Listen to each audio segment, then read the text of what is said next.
Bonjour toi, sens-toi libre et à l'aise pour écouter ce podcast qui t'accompagne dans toutes tes quêtes pour une vie plus alignée et plus heureuse. Je m'appelle Laura et j'ai envie de partager avec toi mes réflexions et mes connaissances autour du développement personnel et de la spiritualité à travers mon propre cheminement, mes apprentissages et mon expérience personnelle. Le but est d'apprendre et de grandir ensemble, de se découvrir, de se comprendre et de se libérer, de se guérir, afin de cultiver son pouvoir intérieur. Je te propose alors de partir à la rencontre de qui tu es et de tout ce qui compose notre monde. Grâce à une approche bienveillante et en t'occupant de ton bien-être physique, émotionnel et mental, tu apprendras à accueillir la magie de la vie. Alors il est temps d'ouvrir grand.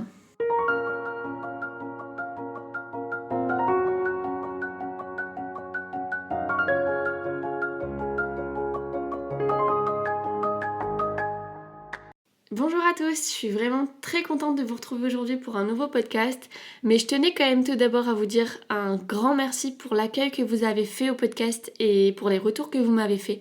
Ça me va droit au cœur, ça me donne beaucoup de force. Donc voilà, c'était un peu normal pour moi de faire passer ce message-là. Donc encore une fois, un grand merci et bienvenue à tous les nouveaux. Aujourd'hui, on va parler des émotions, de qu'est-ce que c'est une émotion. Est-ce qu'on peut la maîtriser? À quoi elle sert? On va déconstruire pas mal de petites choses. Et on va commencer tout de suite avec qu'est-ce que c'est une émotion?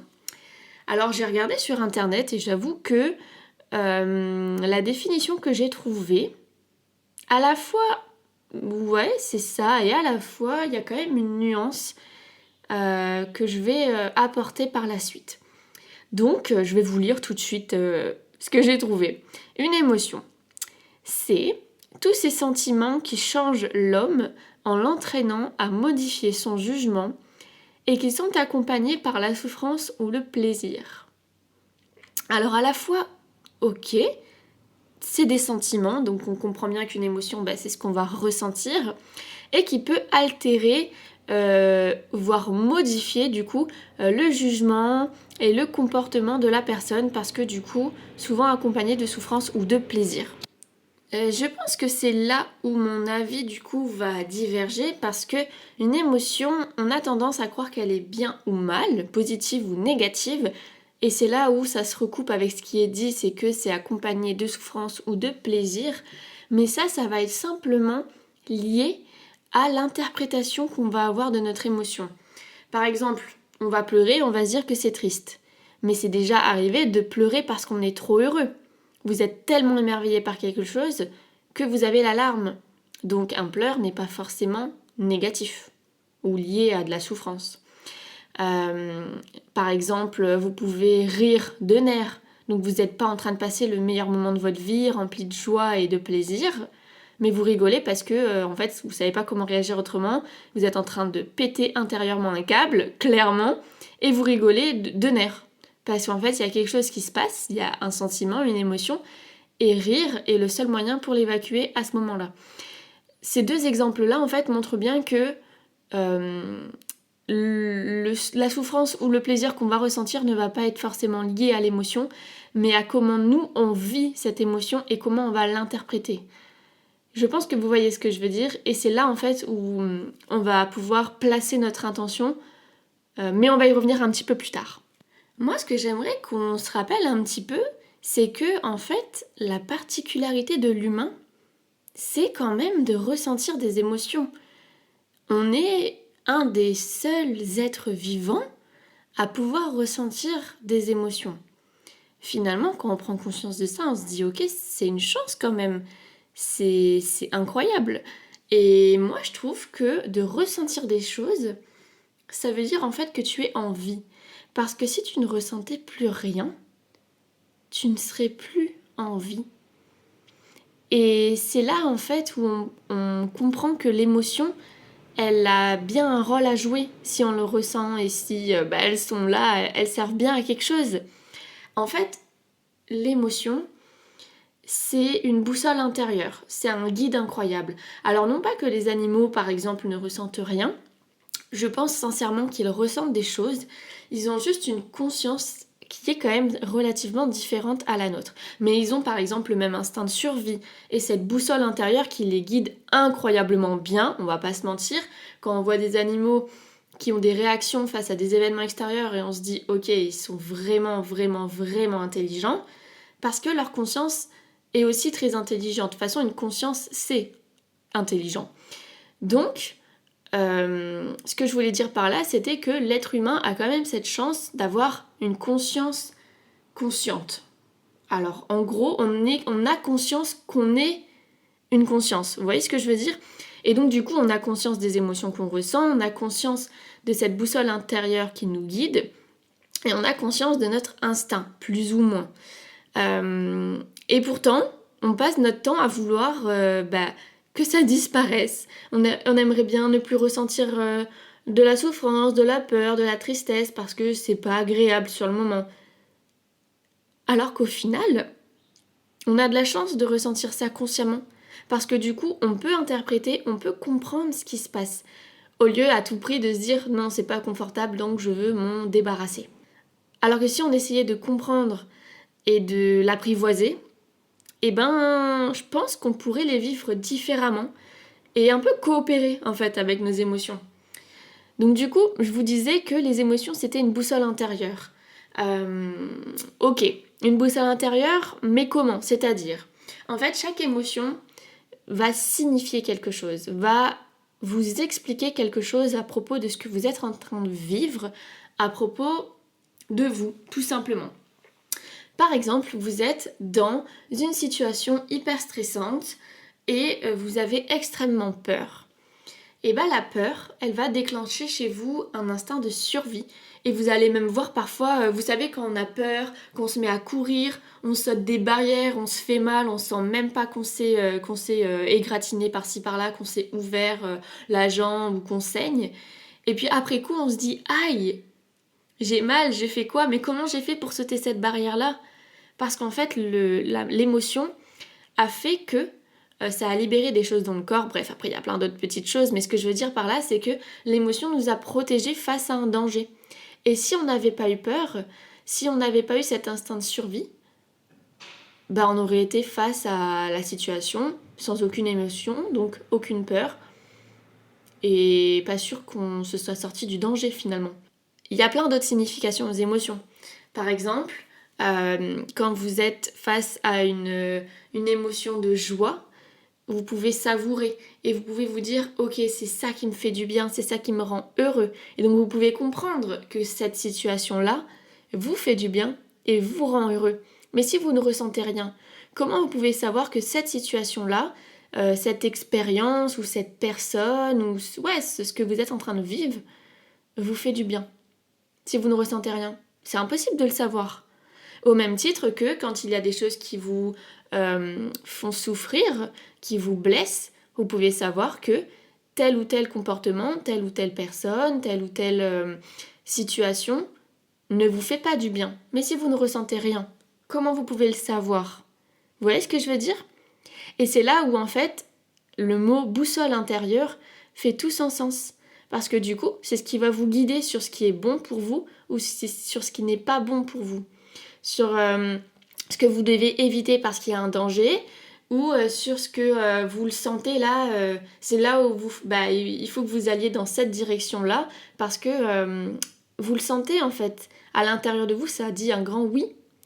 Sauf que si on veut éteindre tout ce qu'on a à l'intérieur, si on veut éteindre les émotions, si on veut faire que ça s'arrête, que ça disparaisse, comment on peut savoir où est-ce qu'on doit aller, qu'est-ce qui est bon pour nous et qu'est-ce qui n'est pas bon pour nous? Et c'est là où on se retrouve en fait à être dans notre vie, déconnecté de nos émotions et à ne plus être aligné en fait à ce qui est bon pour nous ou pas. Et c'est là en fait où tout fait sens. Les émotions en fait elles sont pas là pour nous faire chier, parlons français. Elles sont là pour nous aider. Et c'est des guides incroyables.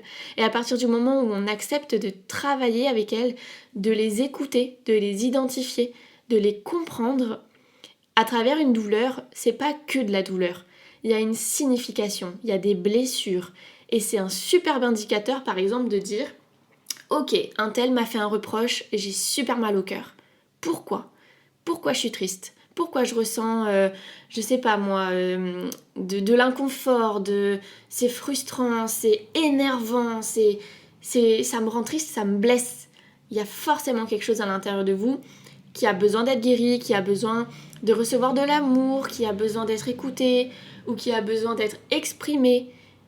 Sauf que si vous voulez pas ressentir cette émotion parce que non, c'est pas confortable, en fait c'est juste l'autre personne qui est méchante et qui m'a dit quelque chose qui m'a blessée, l'autre personne c'est un con, une conne, excusez-moi l'expression, et en fait vous remettez toute la faute sur l'autre, parce que l'autre n'avait pas à vous dire ça. Oui, ok, mais le problème il est pas là. Le fait est que vous vous sentez mal et que ça veut dire quelque chose sur vous, pas sur l'autre. L'autre en fait a simplement été un déclencheur d'une émotion qui peut vous permettre de vous aller mieux par la suite. Parce que du coup, si vous allez voir à l'intérieur de vous ce que cette émotion veut dire, pourquoi ça vous fait souffrir en fait, vous allez pouvoir régler quelque chose à l'intérieur de vous. Et ensuite, quand cette situation se reproduira, ça ne vous touchera plus autant, voire plus du tout. Et l'émotion aura fait son job. Parce que du coup, vous avez travaillé sur vous, vous avez évolué et vous vous êtes apporté ce dont vous aviez besoin. Et c'est là où l'émotion prend tout son sens et surtout peut enfin jouer son rôle. Bon, du coup, toutes mes explications ont déjà commencé un peu à déconstruire certaines idées et ça vous a apporté aussi beaucoup, je pense, ma vision des choses. Du coup, vous vous doutez bien que je vais vous dire que c'est impossible de les contrôler, de les maîtriser ou de les faire disparaître.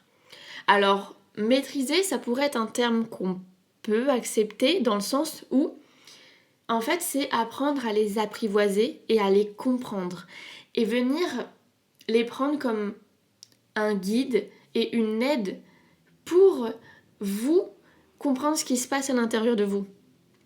Et pour en fait vous guider vers ce qui est bon pour vous ou pas, sur ce que vous avez besoin de recevoir, sur où vous devez aller et où est-ce que c'est dangereux pour vous et que vous devez ne pas aller. Voilà, en fait, c'est aucunement un signe de faiblesse. Et je comprends pas pourquoi, à l'heure d'aujourd'hui, exprimer une émotion, c'est un signe de faiblesse, et notamment les larmes. C'est quelque chose qui est très ancré dans notre manière de voir les choses. Il faut pas montrer qu'on est en colère, il faut pas montrer qu'on est triste, il faut pas montrer qu'on est saoulé, parce que ça se fait pas, parce que t'es faible, garde tout à l'intérieur de toi, ravale ton émotion et tais-toi. Alors je suis partisane de on lave pas son linge sale en public. On n'est pas là pour dégueuler nos émotions sur les autres. C'est nous avec nous-mêmes, encore une fois. Mais, un grand mais, si l'émotion est là, elle a besoin d'être exprimée. Donc peut-être pas à chaud quand c'est des émotions vraiment très fortes et qu'on a juste envie de crier, de pleurer, de hurler, d'insulter tout le monde. On est d'accord, il y a un minimum de savoir-vivre et de savoir-être, mais il faut quand même qu'elle soit exprimée. Donc peut-être, si vous êtes par exemple du genre à être très impulsif face à une situation qui vous fait sentir une émotion très forte, prenez le temps de digérer l'émotion, de la comprendre, etc. et exprimez-la. Donc par exemple, si vous êtes face à une situation avec quelqu'un, dites « Eh ben écoute, moi là, ou alors quand ça s'est passé, je me sens ou je me suis sentie en colère, triste, frustrée. » Vous mettez un mot sur cette émotion. Parce qu'en fait, il faut du courage, il faut de la force pour s'autoriser déjà à les ressentir et encore plus pour les exprimer. Et je pense que si tout le monde prenait le temps de voir ce qui se passe à l'intérieur, de qu'est-ce que je ressens et pourquoi, et de le dire, en fait là je me sens comme ça. Et je pense que déjà, tout le monde aurait de moins en moins honte d'exprimer ce qu'il y a à l'intérieur de soi. Parce qu'en fait, ça veut rien dire à propos de soi, ça veut rien dire à propos de vous, ça veut rien dire à propos de moi. Si là, par exemple, je me sens triste, ça veut rien dire à propos de moi, mis à part que je vis une situation qui me fait ressentir cette émotion-là. Si demain je suis en colère, ça voudra rien dire à propos de moi, mis à part que je vis une situation qui m'a mise en colère. L'émotion, ce n'est pas vous. C'est simplement ce que vous ressentez face à quelqu'un ou face à une situation. Et donc, je pense que si on dissociait l'émotion de la personne et qu'on la reprenait pour ce qu'elle est vraiment, une boussole intérieure, un guide, et ben je pense qu'on aurait moins honte et moins peur de les ressentir et de les exprimer.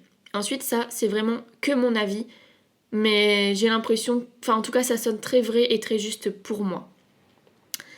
Je trouve que c'est aussi un grand signe de sagesse et d'inclination, d'humilité face aux émotions.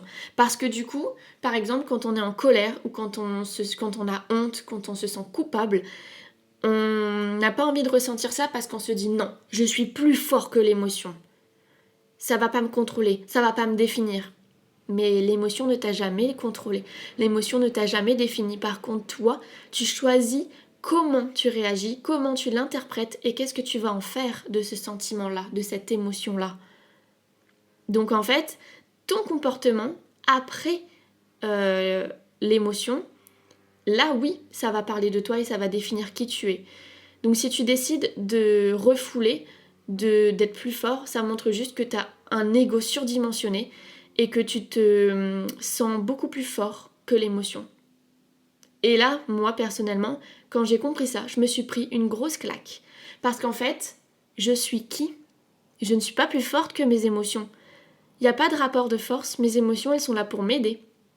Donc en fait, à partir du moment où j'ai accepté de travailler avec elles et de les exprimer et de comprendre qu'elles ne sont pas moi et je ne suis pas elles, on collabore, et ben je me suis inclinée face à elles.